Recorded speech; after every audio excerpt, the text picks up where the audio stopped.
नमस्कार दोस्तों, आज इस वीडियो में हम आपको आशा भगवती व्रत कथा सुनाएंगे। एक समय में हिमालय राजा नामक राजा था। उसके दो पुत्रियां गौरा और पार्वती थी।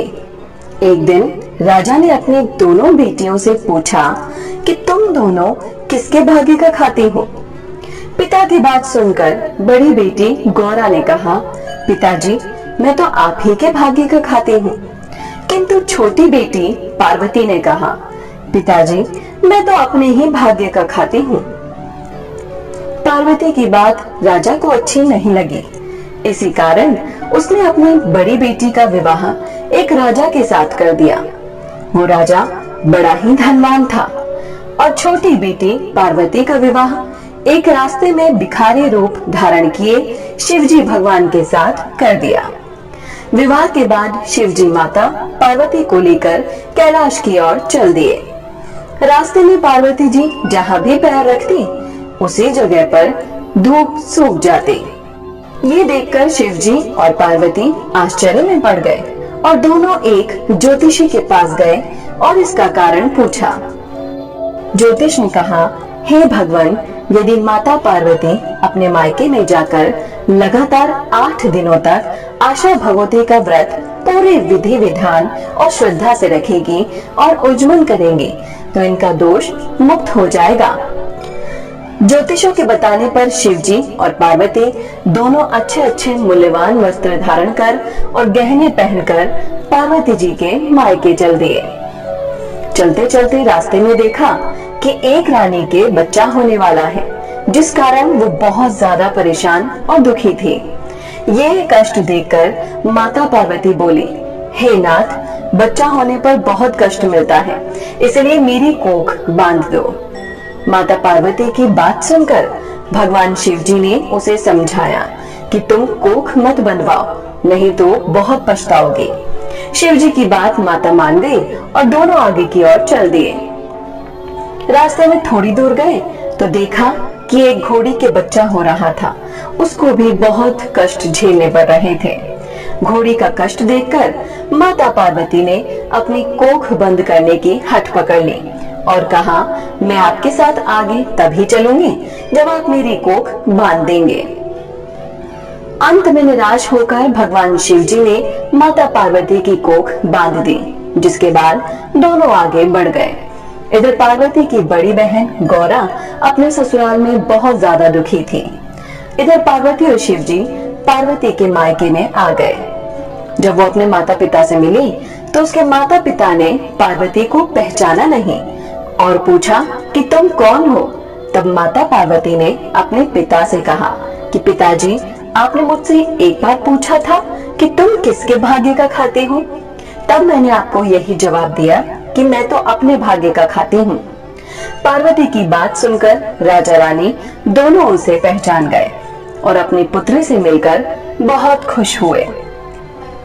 माता पिता से मिलने के बाद पार्वती अपनी भाभियों के पास गई तो देखा कि उसकी भाभियां आशा भगवती का उज्जवल कर रही थी। ये देखकर माता पार्वती ने कहा कि मेरे उज्जवल की किसी ने तैयारी नहीं की, अगर तैयारी करती तो मैं भी उज्जवल कर देती। पार्वती की बात सुनकर उसकी भाभियां बोली, तुम्हें क्या कमी है, तुम शिवजी से कहो, वो सब तैयारी कर लेंगे। पार्वती जी ने शिवजी से उज्जवल करने के लिए सामान लाने को कहा। तब शिवजी ने पार्वती जी से कहा, ये अंगूठी ले लो, इससे तुम जो भी मांगोगी वो तुम्हें मिल जाएगा। पार्वती जी ने उस मुद्रिका से आशा भगवती का व्रत का उज्जवल का पूरा सामान मंगा लिया। मुद्रिका ने तुरंत सभी सामान 9 सुहाग की पिटारी सहित ला दिया। ये देख पार्वती जी की भाभियां बोली, हम सब तो पिछले 8 महीनों से उज्जवल की तैयारी कर रही थी, तब जाकर सामान तैयार हुआ है, तुमने तो थोड़ी देर में ही पूरी कर ली।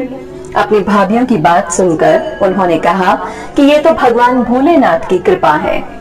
इसके बाद सभी ने मिलकर आशा भगवती का व्रत का पूरे विधि विधान से उज्जवल किया।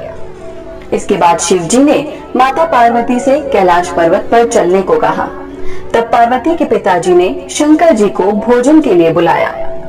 राजा ने भगवान शिवजी के लिए सुंदर सुंदर कई प्रकार के भोजन और अनेक प्रकार की मिठाइयां परोसी। ये देखकर सभी कहने लगे कि पार्वती को भिखारी के साथ ब्याह तो दिया था, लेकिन वो तो अपने ही भाग्य से राज्य कर रही है। भगवान शंकर जी ने रसोई का सारा खाना खाते खाते समाप्त कर दिया। बस थोड़ी सी सब्जी बची थी, जिसके बाद माता पार्वती जी ने उसी सब्जी को खाकर पानी पिया और व्रत का पारण किया। अब माता पार्वती और भगवान शंकर जी ने कैलाश के लिए विदाई ली और दोनों अपने घर की ओर चल दिए। दोनों चलते चलते थक गए तो थोड़ा सुस्ताने के लिए एक पेड़ के नीचे बैठ गए। तब शंकर भगवान ने माता से पूछा कि तुम क्या खाकर आई हो? इस पर पार्वती बोले, हे नाथ, आप तो अंतर्यामी हैं, आप सब कुछ जानते हुए भी पूछ रहे हैं। पार्वती की बात सुनकर शंकर जी बोले कि तुम रसोई में थोड़ी पतली बची हुई सब्जी और पानी पीकर आई हो। इस पर पार्वती बोली, महाराज, आपने तो मेरी सारी पोल खोल दी, क्योंकि मैंने हमेशा ससुराल की इज्जत मायके में रखी है और मायके की इज्जत अपने ससुराल में रखी है। इसके बाद दोनों उठे और कैलाश के लिए चल दिए। आगे चलकर देखा कि जो दूब माता के पैरों को रखने से सूख गई थी, वो हरी भरी हो गई। शंकर जी ने सोचा कि देवी पार्वती का दोष अब मिट गया है और आगे बढ़े तो देखा कि एक रानी कुआं पूजने के लिए जा रही थी। ये देख माता ने भगवान से पूछा कि ये क्या हो रहा है? तो शिव जी बोले कि ये वही रानी है जो प्रसव पीड़ा झेल रही थी। अब इसके एक लड़का हुआ है, इसलिए ये कुआं पूजने जा रही है।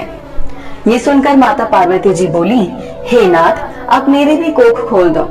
इस पर शिव जी बोले, अब कैसे खोलूं? मैंने तो तुमसे पहले ही कहा था कि कोख मत बंधवाओ, लेकिन तुमने तो जिद ही पकड़ ली थी। भगवान की बात सुनकर उसने हट पकड़ ली कि मेरी कोख खोलो, नहीं तो मैं अभी इसी वक्त अपने प्राण त्याग दूंगी। माता पार्वती का इस तरह से हट देखकर भगवान ने पार्वती के महल से गणेश जी को बनाया, जिसके बाद पार्वती जी ने बहुत सारे नेकचार किए और कुआं पूजन भी किया। कुआं पूजने के बाद पार्वती जी ने बोला कि मैं तो सुहाग बांटूंगी, तो सभी जगह शोर मच गया कि पार्वती जी सुहाग बांट रही हैं, जिसको लेना है वो ले लो। साधारण मनुष्य तो दौड़ दौड़ कर सुहाग ले गए, लेकिन उच्च कुल की स्त्रियों को पहुंचने में देर हो गई। उन स्त्रियों को भी पार्वती जी ने थोड़ा थोड़ा सुहाग दे दिया। इस प्रकार किसी को भी पार्वती जी ने निराश नहीं लौटाया। इस व्रत और उज्मन को कुंवारी कन्याएं भी कर सकती हैं। हे भोलेनाथ, जैसी कृपा आपने माता पार्वती पर की, वैसी कृपा आपका व्रत करने वाले, पूजा पाठ करने वाले, इस कहानी को कहने और सुनने वाले सभी पर करना, सबकी मनोकामनाएं पूरी करना। जय भोलेनाथ, जय माता पार्वती।